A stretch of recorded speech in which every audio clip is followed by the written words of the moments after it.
Welcome back to Kev's Kitchen, everyone. Happy New Year. Can't believe it's already 2021. Nothing's changed. Obviously, I'm still here, alive and well. Thankful for that. Got a really quick video for you today. I'm going to be taste testing some goods from Porto's Bakery and Cafe. I got this as a gift the other day. I'm gonna hold that box up for you so you can see. Probably see this one here got mangled. Thanks a lot, FedEx. Anyway, give you a little quick backstory on Porto's Bakery and Cafe. Tells you right on the box.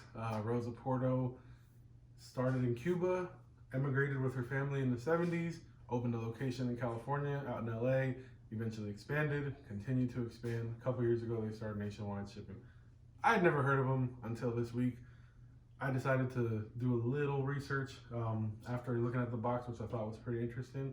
And ultimately, I wanted to taste this on Kev's Kitchen for the first time. So what I got gifted to me was a box of their cheese rolls, which is more like a dessert. It says it's filled with a cream cheese filling. It's like a pastry. And then the potato balls, which from what I read are mashed potato filled fried balls, breaded, with picadillo on the inside. So those of you with any type of Hispanic background understand picadillo is just a standard little ground beef and some sauce with spices, tomatoes, maybe some peppers. I've never had Cuban style picadillo, so I'm interested to see how it's gonna taste. With this came some bacon instructions. And I actually have two ready just to go. Tells you what to do. They actually even include parchment paper for you. However, we're not gonna use that, all right? So I told you I'm gonna use this air fryer. So far, this thing has not let me down. So my theory is that I can do the same thing in the oven that I can in here without the little extra steps that the bacon instructions told you to do. They wanted you to line two cookie sheets on top of each other and then use the parchment paper and stack one. I don't know. No offense to you guys at Porto's. This is how I'm gonna do it. This baby is loud, so I'm not really gonna show you too much of the cooking process, but ultimately the potato balls cook at 350 from anywhere to 15 to 20 minutes. My guess is gonna be closer to like 12 to 15, we'll see. The cheese rolls are baking at 400, or at least in the oven 400 for about the same time. However, this boy gets hot. I'm gonna probably drop it down to like 380, maybe 390, and then just monitor it. My guess, 10 minutes, we'll see.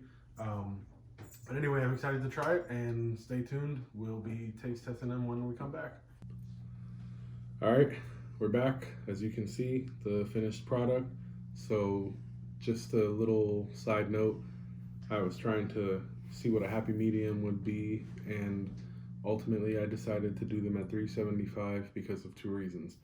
One, I told you the Ninja Foodi Grill typically cooks higher than said temperature, and that's something you're gonna learn when you cook more. Every utensil is different, every tool is different, every appliance heats differently. Stoves have hot zones, ovens have different areas as well that get hotter than some. So you don't know that until you start using your appliances and your gadgets and stuff at home. So I just figured I'll leave them at 375, even if it takes one a little longer. But ultimately, the directions just said, 15 to 20 minutes, but it did say check 5 minutes before the anticipated time, just in case, because of variant temperatures. Anyway, we'll get right into this. It said cook till golden brown. That's what I did. This is the potato ball, and I'm going to try it. Now, those of you who have been watching Kev's Kitchen since the early days, I've said before, I don't normally like to eat on camera or people, filming me or anything like that. But I'm doing this for you guys, so you better appreciate it. And here goes nothing. And just cut into it. All right, so for starters, I like what I see. This is the potato ball. You got the outside, which is like a breading. The second layer is mashed potatoes, and the middle layer is picadillo. Now, this picadillo, just off site, looks a little lighter than what I'm used to, but you can see there, typical ground beef, little red red sauce, got a tomato and some peppers in there. So here goes nothing. It's got a nice little steam to it, so hopefully it's good. It looks like it's gonna be good. I wish I created this myself, but we'll see.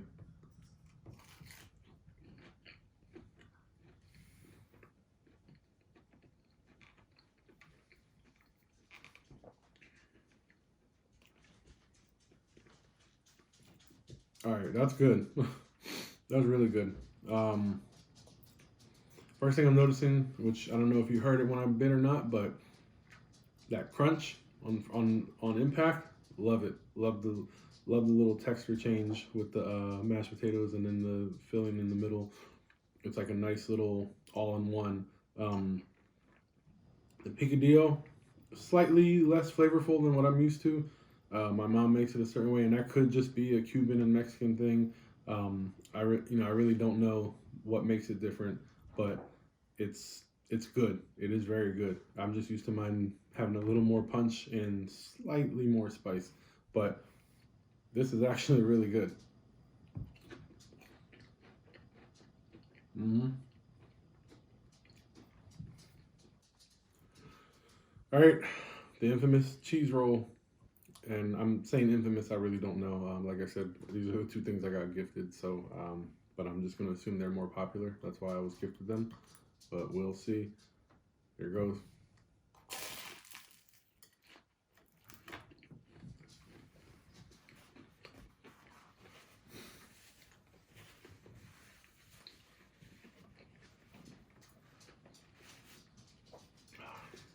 Wow. All right. Wow. I was not expecting that. So let me give you a little back history. I'm not big on sweets, and I'm not even gonna lie. I was a little bit let down when I saw that one of it was like a pastry, because I was just like, I don't care for pastries like that. So I wasn't expecting much out of this, but holy shit, that is amazing. Um, yeah, damn. So, got cream cheese. It tastes great. I mean, I love cream cheese on things anyway. Sushi rolls, bagels, whatever. But it's really good.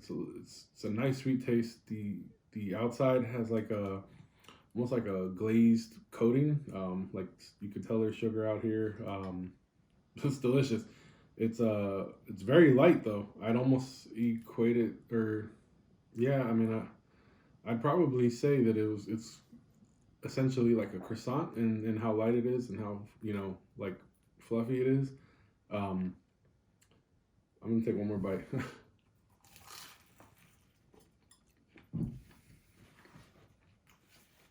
Mm. All right. I might not even wait to eat this for like a dessert. I might eat this like with the meal. This is good, almost like a plantains type thing where you got a little sweet with your meal.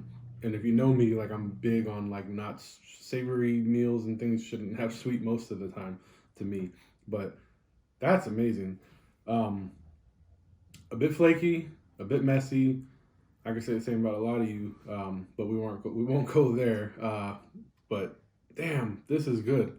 Um, A plus, 100%. So there you have it. That was my first time tasting anything from Porto's Bakery and Cafe.